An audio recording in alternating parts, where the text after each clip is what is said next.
He tries to use his magic to stop him, but Kichi blocks it with his shield, and he attacks Rue with everything he has, causing a powerful shockwave, which threatens everyone in the arena.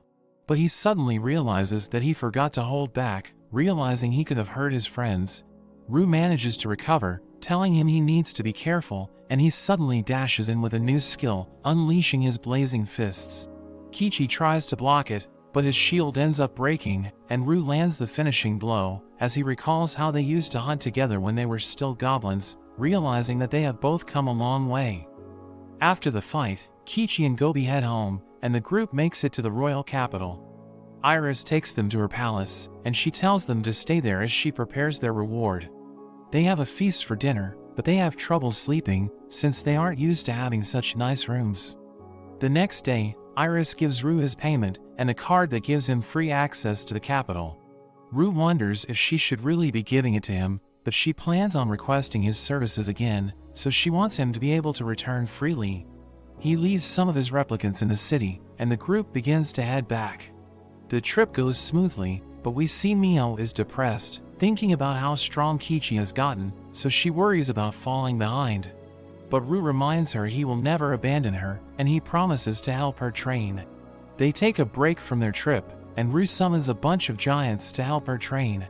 She decides to give it everything she has, and she ends up defeating over 50 of them, but she notes that it wasn't enough. Rue tells her she did well, but she suddenly passes out. He takes her back to the others, and they all have dinner together. At night, we see that Mio has fulfilled the requirements to evolve, and we see she has become a vampire lord, but Rue is just glad she's happy again. They make it back to the forest, but when they get back to the cave, they see that it's completely different. The others welcome them back, and they mention they made a few renovations. Gobi shows them the new farm, and it seems that even the dryad has moved in, helping out with planting the seeds. There's also a ranch for all the animals, but G suddenly comes running, saying that Gabu is dying. So Rue visits him, and it seems he doesn't have much time left.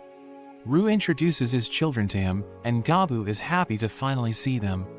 Rue mentions how he's now an apostle lord, and Gabu can't believe he was the baby he once held, and he's glad he was a part of something so special, but he ruins the moment as he passes away. They have a funeral for him, and we learn he was around 20 years old. Rue doesn't know how long they lived for, but thinks it doesn't matter, as long as he's spending it with everyone he cares about. In honor of Gabu, Rue decides to have a tournament, to see how everyone in Parabellum has improved.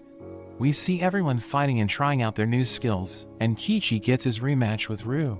He thanks Rue for helping him get stronger, but he swears to surpass him. They charge at each other, causing a massive clash, and they fight until the end of the day, but Rue manages to come out on top. Everyone compares their results, and the twins serve dinner, as Rue thinks about how strong everyone has become. At night, he gets a call from Iris, requesting his services once again. He tries to turn her down, but she makes him an offer he can't refuse, so he gathers everyone the next day, and they prepare to set off for their next adventure in the capital. But that's where this video ends. Remember to like and subscribe to the channel. Thanks for watching, and I'll see you next time.